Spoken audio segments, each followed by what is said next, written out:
नमस्कार, मैं हूं दीपाली राणा। आप देख रहे हैं कमोडिटी राउंडअप और कमोडिटी मार्केट के एक्शन पर तो नजरें रहेंगे ही, लेकिन फोकस करेंगे एनर्जी पैक पर, क्योंकि यहां पर वापस मिजाज बदलते हुए दिखे हैं। क्रूड ने अपनी चाल बदली है, गिरावट के बाद रिकवरी दिखी है। नेचुरल गैस में भी दबाव के बाद वापस खरीदारी आते हुए दिखी है। तो क्या रणनीति यहां से होनी चाहिए, क्या है ट्रिगर्स, इस पर रहेगा फोकस। साथ ही बेस मेटल्स में जो हमने दबाव देखा था पिछले हफ्ते, उसके बाद वापस से निचले स्तरों से रिकवरी आती हुई दिख रही है। वहीं एग्री कमोडिटीज में सोयाबीन की फसल अच्छी होगी, ऐसे संकेत बन रहे हैं। तो क्या सप्लाई सिचुएशन रहेगी और भाव पर क्या होगा असर, इन सब बातों पर चर्चा करने के लिए हमारे साथ निर्मल कमोडिटीज के VP Kunal Shah, LKP securities के VP Jatin Trivedi, energy expert Narendra Taneja और साथ ही solvent exporters association of India की ईडी डॉक्टर बीवी मेहता हमारे साथ मौजूद रहेंगे। आप सभी का स्वागत है। लेकिन सबसे पहले फोकस कच्चे तेल पे कर लेते हैं, जहां पर हमने काफी उथल पुथल देखी है। कई सारे ट्रिगर्स हैं जो इंपॉर्टेंट है कच्चे तेल की चाल के लिए, जिसमें आज जो ओपेक देशों की मीटिंग होगी उनका आउटकम क्या होगा वो इंपॉर्टेंट रहेगा उत्पादन को लेकर। साथ ही रूस ने भी नॉर्ड 1 से जर्मनी की सप्लाई रोकी है। इसके अलावा पाइपलाइन से गैस की जांच भी रूस कर रहा है। तो एक इंपॉर्टेंट फैक्टर है जो कि नेचुरल गैस के प्राइसेस पर इंपैक्ट डाल रहा है। तो अभी यहाँ से क्या ये वॉल्टिलिटी ऐसे ही मेंटेन होगी, क्या रेंज होगी, कौन सा ट्रिगर सबसे इंपॉर्टेंट है, इस पर फोकस करते हैं। हमारे साथ मिस्टर नरेंद्र तनेजा मौजूद हैं। मिस्टर तनेजा नमस्कार, स्वागत है आपका। तो पहले तो कच्चे तेल पर ही आपकी राय चाहिए। हालांकि आपसे पहले भी हमने कनेक्ट किया, तब भी आपने कहा था कि नियर टर्म में तो एक रेंज में ही रहेगा, बहुत तेजी बनेगी या मंदी होगी इसकी पॉसिबिलिटी नहीं है। लॉन्गर टर्म में हालांकि प्राइसेस ऊपर की तरफ दिख रहे हैं, लेकिन ओपेक की मीटिंग हो या रूस में हो रही डेवलपमेंट्स हो, यूएस में सप्लाई डिमांड की सिचुएशन हो, ये सारे फैक्टर्स को आप कैसे समझ रहे हैं अभी कच्चे तेल की चाल के हिसाब से? देखिए, तीन बड़े पहलू हैं जिन पे ध्यान देना होगा। डिमांड एंड सप्लाई के जो फंडामेंटल्स हैं वो कीमतों को एक दूसरी दिशा में लेके जा रहे हैं, जबकि दूसरी तरफ जो है यूरोप की कोशिश है कि रूस के तेल को दिसंबर तक पूरी तरह बंद कर दिया जाए उसका आयात। और कहीं ना कहीं वो एक राजनीतिक फैसला है, लेकिन उसकी वो आपूर्ति और कहाँ से करेंगे, अमेरिका की भी एक सीमा है और रूस का तेल आएगा नहीं, तो इसको लेकर के कोई वहां पे अभी किसी तरह की स्पष्टता नहीं है। और तीसरी तरफ जो है हम ये भी देख रहे हैं कि अमेरिका में जो शेल का उत्पादन होता है उसमें जिस हिसाब से बढ़ोतरी होनी चाहिए थी जिससे कि सप्लाई कंसर्न ना बने, तो वहां वो भी नहीं हो पा रहा है। और इधर ओपेक जो है वो उसको भी कुछ समझ में नहीं आ रहा है, और ओपेक जो है अपना उत्पादन बढ़ाना नहीं चाहती है। उनको लगता है तेल की कीमतें पहले ही नीचे आई हैं और अगर हम उत्पादन बढ़ाते हैं तो और ज्यादा नीचे चले जाएंगे, उससे उनको नुकसान हो सकता है। और दूसरी तरफ जो है यूरोप में सब ये मान के चल रहे हैं कि ये विंटर जो है, ये जाड़ा बहुत ही मुश्किल में आने वाला है। तेल की कमी होगी, प्राकृतिक गैस की कमी होगी, कोयले की कमी होगी, और इसको लेकर के काफी पूरे यूरोप के अंदर जो है एक बहुत जबरदस्त एंग्जाइटी है। तो वहां पे वो एक एनर्जी फोर्ट्रेस बनाना चाहते हैं जिससे कि उनकी निर्भरता जो है वो रूस पे खत्म हो जाए, लेकिन अमेरिका से और जहां से मिल सकता है उनको तेल और गैस उपलब्ध हो। तो ऐसे माहौल में बाजार का जो रिएक्शन आपने कीमतों का दिखाया है, जो इसकी आप चर्चा कर रही हैं, वो बाजार भी पूरी तरह कंफ्यूज्ड है। ऑयल मार्केट को बिल्कुल समझ में नहीं आ रहा है कैसे चला जाए, क्योंकि सरकारों का दबाव, जो गवर्नमेंट्स हैं यूरोप और यूरोपियन यूनियन और अमेरिका, उनका दबाव ये है कि कीमतें मत बढ़ने दीजिए। लेकिन दूसरी तरफ यह है कि रशियन गैस जो बाजार से गायब होगी तो वो, और ऑयल, तो उसकी आपूर्ति कहाँ? इसका जवाब ना यूरोप की सरकार के पास है ना अमेरिकी सरकार के पास है। तो यही नतीजा आप देख रही है कि जो मार्केट उस तरह रिफ्लेक्ट कर रहा है। रूस की जो कुल मिला के ये कहा जा सकता है आम आदमी की भाषा में कि तेल बाजार इस समय ब्रोकन है, टूट चुका है। उसमें बिल्कुल जो है उसको समझ में नहीं आ रहा है, जबकि रूस का जो तेल है वो दूसरी बाजार ढूंढने लगा है। एक अभी तक दुनिया में एक मार्केट रही है, पूरी दुनिया की एक बाजार था तेल का। अब ऐसा लगता है कि रूस दूसरा बाजार बना रहा है और कहीं ना कहीं उसे ट्रैक्शन मिल रहा है, कहीं ना कहीं उसे उपभोक्ता मिल रहे हैं। तो अभी स्थिति असमंजस की है, वो कीमतों में भी रिफ्लेक्ट कर रहा है। और मुझे ऐसा लगता है कि कहीं ना कहीं सरकारों की कोशिश कीमत ना बढ़े, लेकिन आपूर्ति के प्रश्न आने वाले जाड़े में बन सकते हैं। ये तो आपको स्थिति ऐसी नजर आएगी, इसलिए बहुत लंबा कोई प्रोडिक्शन कीमत को करना या एनालाइज करके भी बताना आज की तारीख में बड़ा मुश्किल है। मुश्किल तो है तनेजा जी, लेकिन फिर भी क्या रेंज आपको लग रहा है रह सकते हैं फिलहाल कच्चे तेल की? कि मुझे ऐसा लगता है कि जब तक अमेरिका में संसद के चुनाव नहीं हो जाते, वो अभी कम से कम 2 महीना दूर है, जब तक जो तेल की कीमत है मुझे लगता है कि वो 90 से लेकर के और 110 के बीच में रहेगी।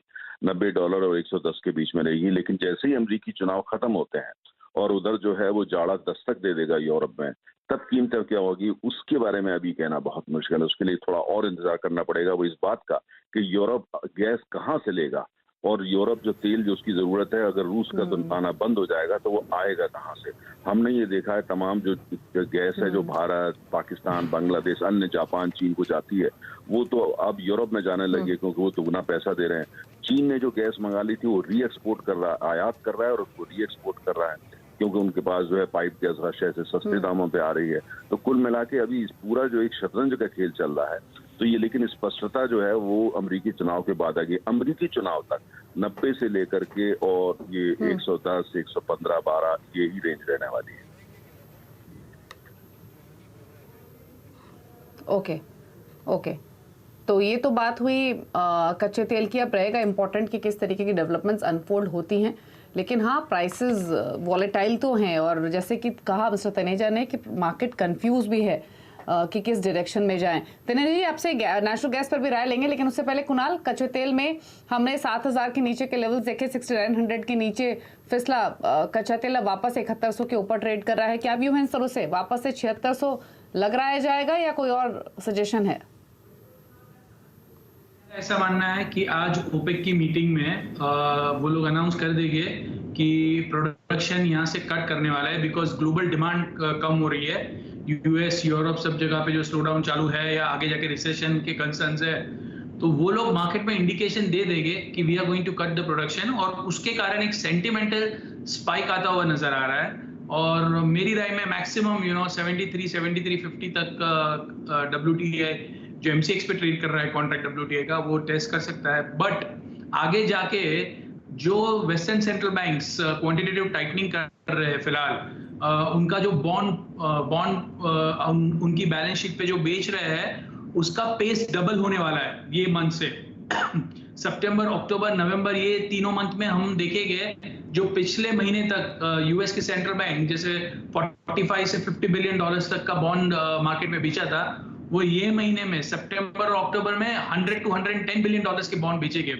सो ये लिक्विडिटी सक होने वाली है सिस्टम में से, इसलिए ग्रोथ भी कम होने वाला है और कमोडिटी के प्राइस। सो एक साइड पे ओपेक ट्राई करेगा कहीं ना कहीं प्राइसेस को ऊपर ले जाने के लिए, बट अगर जब यूएस लिक्विडिटी टाइटनिंग कर रहा है और यूरोप भी अगर टाइटनिंग कर रहा है तो लंबी तेजी नहीं आएगी। सो एकदम क्लियर व्यू है मेरा, 7300, 7350 तक स्पाइक आ सकती है, उससे ज्यादा लंबी तेजी नजर नहीं आ रही है।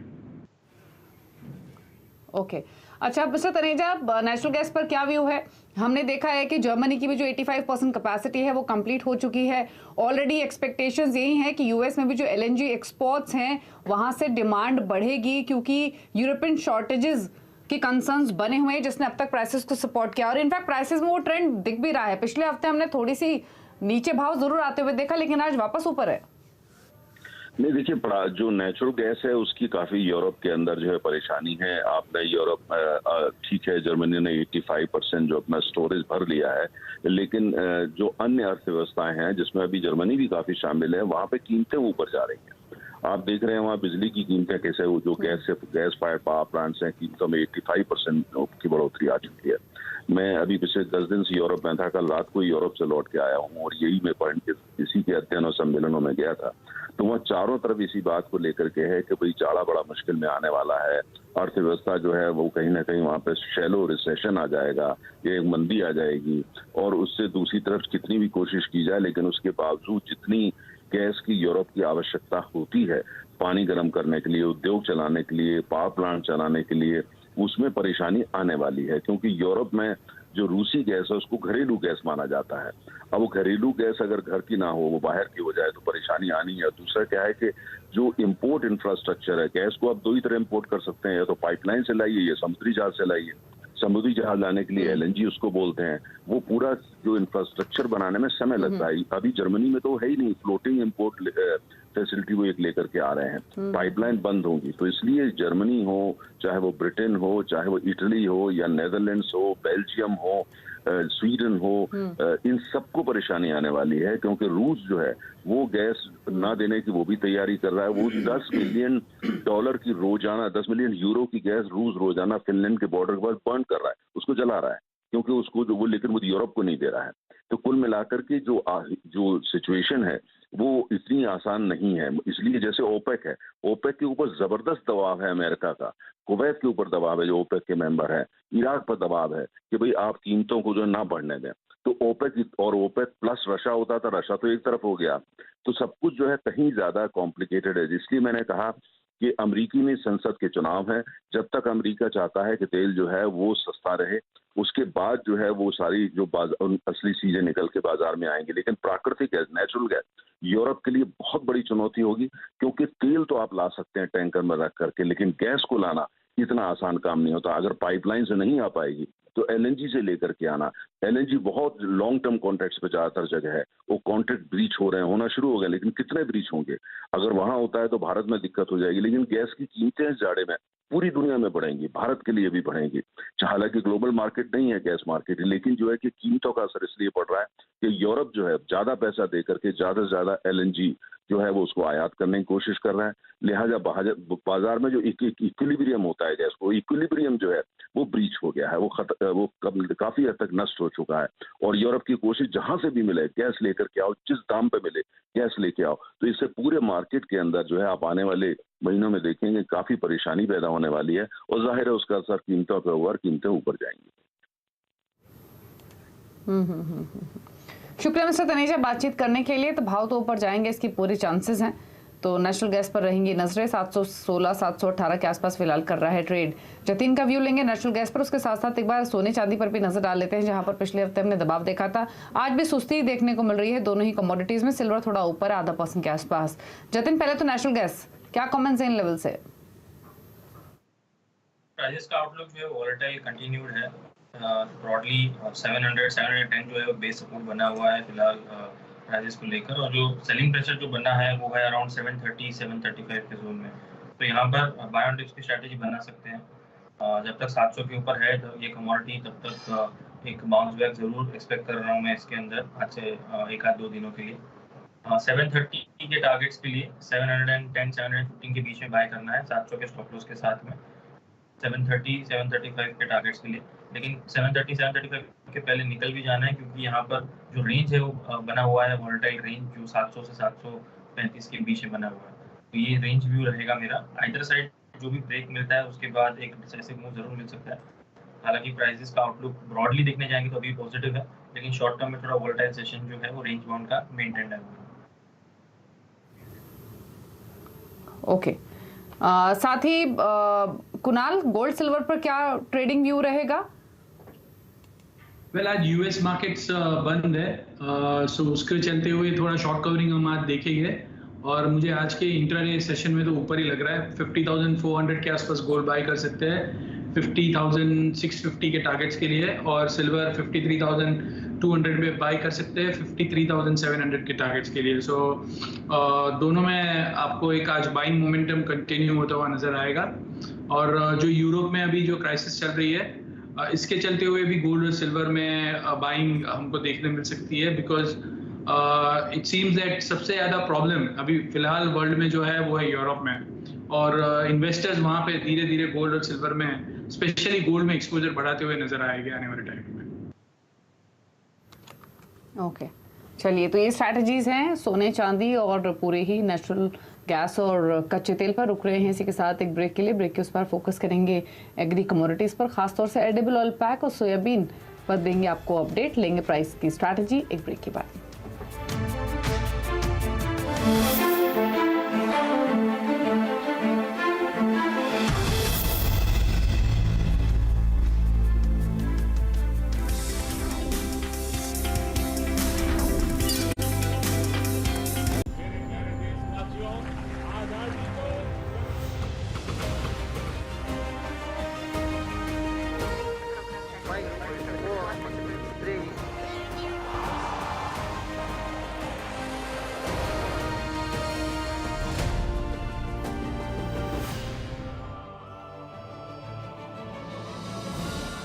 अमृत मंथन यानी कि देश के 75वें साल में जब देश पहुंचा है, और इस तरह की रफ्तार के बीच में भारत की अर्थव्यवस्था कैसे चल रही है उस पर हम बातचीत करें। और आज हम बातचीत करने वाले हैं टेलीकॉम सेक्टर के बारे में। भारत जो कि दुनिया का दूसरा सबसे बड़ा टेलीकॉम सब्सक्राइबर ओन करता है, लेकिन ये जो स्थिति है या जो आज की भारत की सिचुएशन है, ये इस तरह की नहीं है। एक बहुत ही लंबा सफ़र भारत ने तय किया है इस पूरी टेलीकॉम रेवोल्यूशन के अंदर।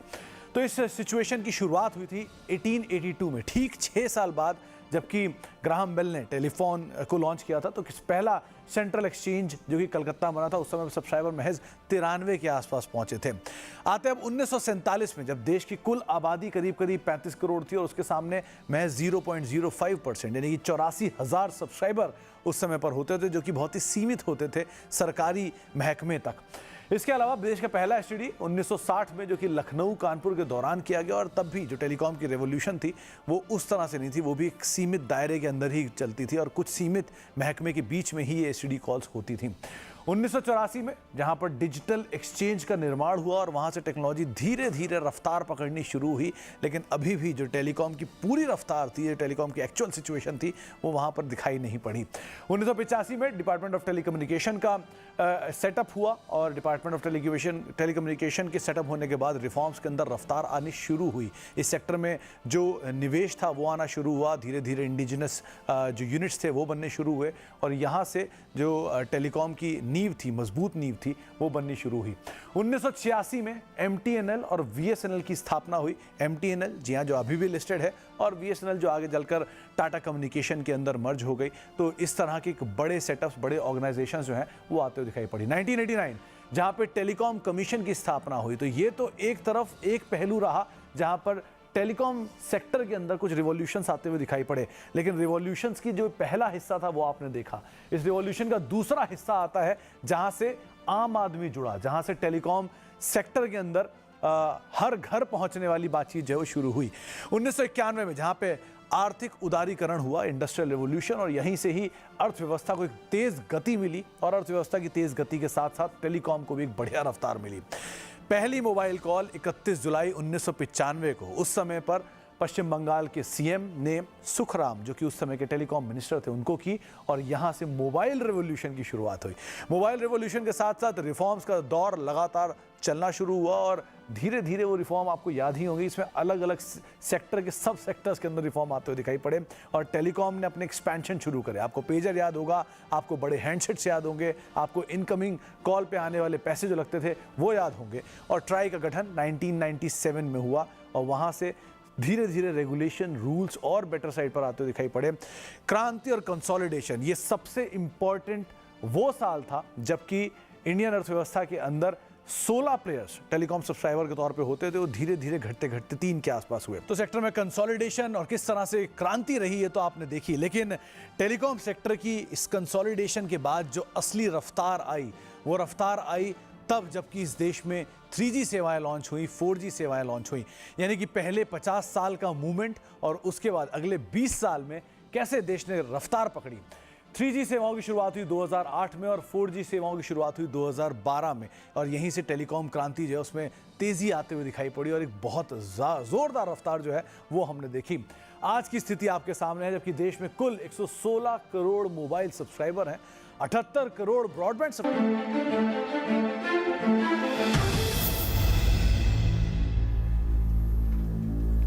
आप देख रहे हैं कमोडिटी राउंडअप पर फोकस करेंगे एग्री कमोडिटीज पर। पहले बातचीत कर लेते हैं सोयाबीन की, क्योंकि यहाँ पर सोपा की मुताबिक जो फसल है सोयाबीन की वो अच्छी रह सकती है और ज़्यादातर फसलों की जो प्रोसेस है वो एक्सपेक्टेड लाइंस पर ही है। हालांकि कुछ एक रीजन्स हैं जैसे कि महाराष्ट्र में निचले इलाकों में पानी भरा है, मध्य प्रदेश में निचले इलाकों में पानी भरा है, जिससे फसल को थोड़ा नुकसान होने की आशंका है। लेकिन किस तरीके के बुआई के नंबर्स रह सकते हैं, भाव पर क्या व्यू बन सकता है, इस पर बातचीत करते हैं। हमारे साथ मिस्टर BV मेहता मौजूद हैं जो कि ED हैं the solvent extractors association of India के। मिस्टर मेहता नमस्कार, स्वागत है आपका।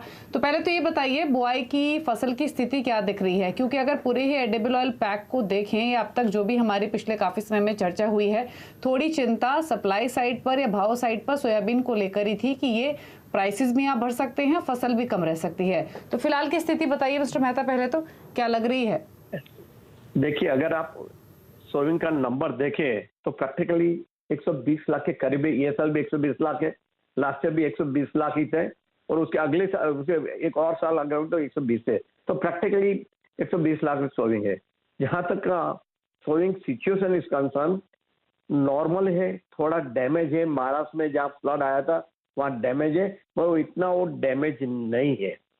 और जहां तक कि प्राइस की कंसर्न है, प्राइस काफी गिरी हुई है, क्योंकि आज जिसके पास भी स्टॉक होगा वो सोचते हैं कि इतना बड़ा क्रॉप सामने आ रहा है, तो इसके लिए अगर आप देखें तो एक महीने में कम से कम मेरे ख्याल से 20,000 रुपये निकल गए, जो 10,000 रुपये निकल गए। और आज जो है 5,200 ही पर क्विंटल रह गया है। जो एक हफ्ते में पहले 5,600 था और एक महीने के पहले 62,000 था, 6,200 था। मतलब 10,000 रुपया आप प्राइस गिरी हुई है। उसका नॉर्मल प्रेशर आएगा कि जब ये सामने बड़ा अच्छा क्रॉप दिख रहा है और अब तक वो रिपोर्ट नॉर्मल है, डैमेज थोड़ा बहुत हुआ, वो 2-3% डैमेज है, उसका कोई मायना नहीं रखता है। तो डेफिनेटली सोयाबीन के लिए अच्छी सिचुएशन है। मगर एक चीज जरूर है, सोयाबीन की जो दाम गिर रहा है और जो एमआरपी है minimum MSP minimum support price 4,300 है। और प्राइस गिरेगी तो किसान चिल्लाएगा कि जब भी हमारा फसल आती है, अगले महीने में फसल आएगी और तभी उसका भाव गिर जाएगा, तो तकलीफ दे सकता है किसान को। और इसके लिए हमने एक सुझाव भी गवर्नमेंट को दिया है कि आपने ड्यूटी अभी 0 करके रखिए, मगर जरूरत पड़े तो ड्यूटी आप जरूर बढ़ाइए। सितंबर अक्टूबर में आप रिविजिट कीजिए ड्यूटी पे, नहीं तो किसान को तकलीफ होगी। अभी जो डिसीजन आ रहा है प्योरली कंज्यूमर के हित में डिसीजन आ रहा है, ड्यूटी कम करते जा रहे हैं। मगर अगर सितंबर अक्टूबर में प्राइस और गिरी, जो आज 5,200 है और एमएसपी है 4,300, और अगर 500 रुपए निकल गई तो जी तो किसान को तकलीफ हो सकती है और फिर से रिविजिट करनी पड़ेगी आपको ड्यूटी। हाँ जी। ओके।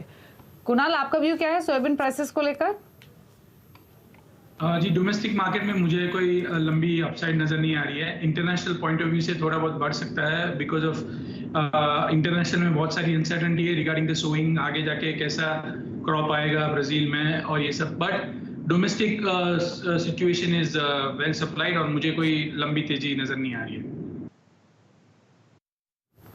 ठीक है, लंबी तेजी आप पर नहीं दिख रही है सोयाबीन में, ये व्यू है कुणाल की ओर से। शुक्रिया मिस्टर मेहता आपका भी, कुणाल आपका भी शो में आने के लिए और अपने व्यू सभी कमोडिटीज पर देने के लिए। चलिए इसी के साथ एक ब्रेकअप भी वक्त हो गया। ब्रेक के उस पार आप देखिए फ्यूचर एक्सप्रेस। नमस्कार।